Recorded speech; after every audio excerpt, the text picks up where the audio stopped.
Hello guys, PJ here. Today doing another fitters review on a JVC KD-T401 head unit. Now if you've watched my channel before, you'll know that I review various things as I'm installing them into vehicles, and also have vehicle guides for pretty much, well, most European UK spec cars on the market today. So if you've got an individual car installation you're looking for, quickly search my channel, I'm sure you will find it. We're putting this into a Vauxhall Combi van, which is basically an old Corsa C. And to do that, I'll just quickly touch on, we are using a Connex 2 CT20 VX04 wiring harness adapter, available from eBay, Amazon, car shops, and of course Connex2.com. And we'll also be using a fascia adapter, because the hole in the dashboard is this big, and we need it to be this big. So there's your fascia adapter, comes with a little pocket underneath. CT24 VX01. These are available in different colours, but like I say, this is a combi van, so it's just a black one going in here. And I do have dedicated fitment guides for the Corsa C, so to see exactly how to wire something in and how to sort everything out, please view that video. This is more to focus on this radio. Is it any good for the money? What features does it have? What do I dislike about it? Is there anything difficult come across while fitting it? You know, is there anything that's a bit shoddy with it? So let's open the box and have a look what's inside. First things first, we get a wiring harness adapter with switchable powers. So yellow and red there being your power. On some makes of vehicle, especially Peugeots, some Vauxhalls, you have to unplug yellow, unplug red and switch them round so that yellow goes to red and red goes to yellow. Only on some vehicles, and on this particular one, because we're using the wiring harness adapter that I just shown you, we won't need to do that. So that will plug into the adapter that we've already fitted. There's our fitted adapter, goes down there, look, there's a Wadlock connector buried down there. You see that? There we go. And these plug directly into there. You can't get them wrong because the pins are offset, so they can only plug the right way round. What else have we got in the box? A couple of release keys for when you fitted it if you need to take it out for any reason. And we've got various installation guides by the look of it. Warranty sheet, yeah. Although your dealer should basically have a year's guarantee in the UK. Quick start guide in many languages there. Let's have a look at the radio.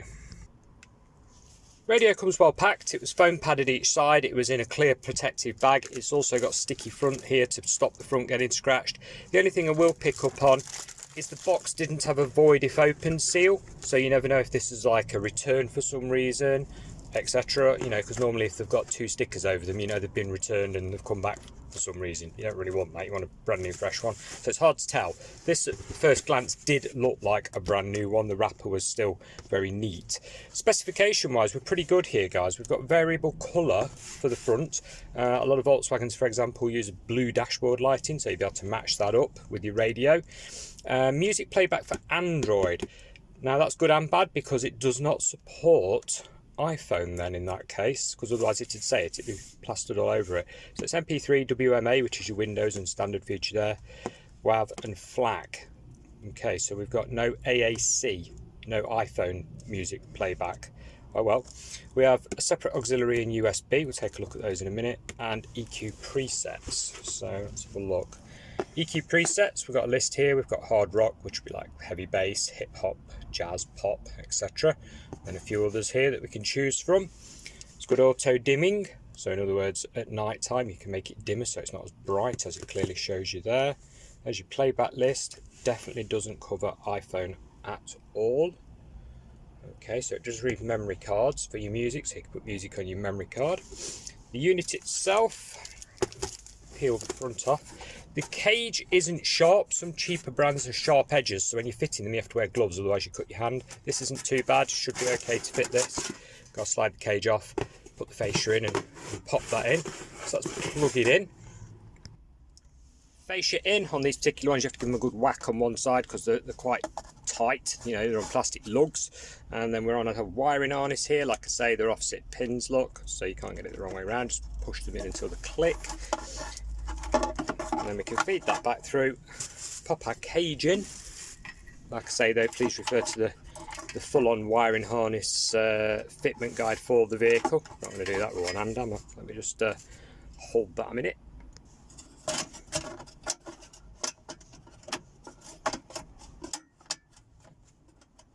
There we go. Spend some tabs.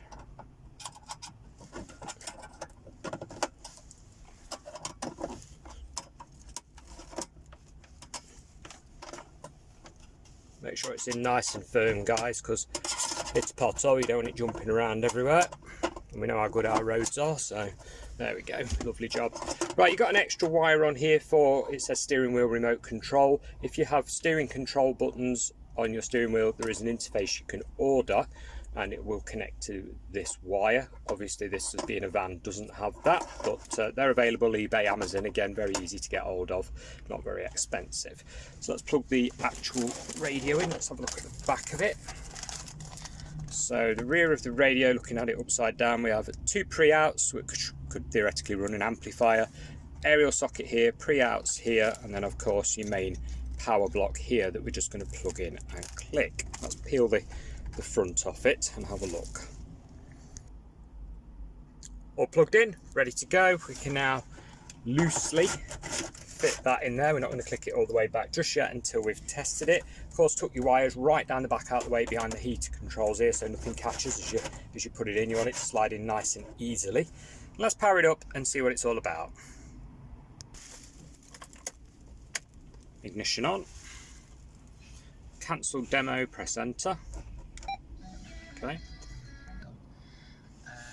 Press enter to cancel. Yes, we do. Demo off. People text about that, mate. Turn it all the way down before music plays, otherwise YouTube will have me for a copyright strike. We don't want that. Okay, so it starts up in white, as you can see. What we got here, we've got a little flap, auxiliary in, USB stick, or of course, if you've got an Android, you can charge and play your music through this slot. I would imagine it'll charge an iPhone, but it's not going to play any music from it, so that's a bit of a downer, isn't it, really? Flap feels a bit flimsy. Don't think that would last very long before it snapped off, to be honest with you. It's very clicky, look. I could see that go in walkies after a few days, but it is under a year's warranty, so, you know, that's one thing, I suppose. Basic functions, search up and down for your radio stations there. Presets along the bottom, we've got 12 in total. Yeah, doubles up, so you've got your first 6 and then another 6. Let's have a look what functions we've got by pressing this. No, not that one. Never read the instruction manual, guys. I always just mess around with everything. Okay, so we have bass level. See that there? Extended bass level there. 3 being max. And then you've got your equalizer settings that I was talking to you about earlier on. Very easy to select. Just press enter there. Look, there we go. USB. If you've got something plugged in, you can press USB. Where's the menu? There we go. Press and hold the button there. We get EQ settings. What else have we got? Nope. Try the next one. Audio control. Bass boost. Anything else? No. Level. There you go. There's your level up and down for your bass boost, guys. Sorry, get you in focus there. Back. So what else have we got? Display. Let's have a quick look at display. There's your dimmer on and off. Brightness. Text scroll for your radio stations if you want that on and off. And back to dimmer. So pretty basic, but it does have, like I say, the colour change option and oops, wrong one. And brightness option. So there's the day setting. No, this one. And there's the night setting. Pretty basic. Does the job nicely though, I suppose. You got source over here to switch between radio and CD and FM, AM, etc. There we go. And press and hold for power, eject on the edge. So pretty good overall. It is basic, like I say, it's not an expensive radio. I mean, in the UK this is sort of in the region of £70 thereabouts, but like I say, if you're an iPhone user, that is a problem, isn't it? Because it doesn't cover it. Right, let's just see if we get any warning when we turn the ignition off to remember to take the fascia off. No, nothing. A lot of models, Sony for example, they beep to remind you to remove the fascia so that it doesn't get stolen. So that's a bit of a downer. I would have liked some sort of reminder to remove it. And what else have we got? How easy does it eject? Well, yeah, that's easy enough, guys. Some are really sticky and don't come off easy, but this one, that's piece of cake. That feels fine to remove. No problem at all. There we go. Great. So That's it, guys. It does the job. I'm a bit wary of this little flap. I think it's going to probably break off in time. I don't suppose it would really hinder it too much. It does feel rough. Other than that, it does the job. It's cheap, it does the job, but don't buy it if you've got an iPhone. I'd give this a sort of 6 out of 10, to be honest. I reckon you could get better for your money from another brand. Although JVC is established, this should support iPhone, and it doesn't. That's it. Thanks for watching. Goodbye for now.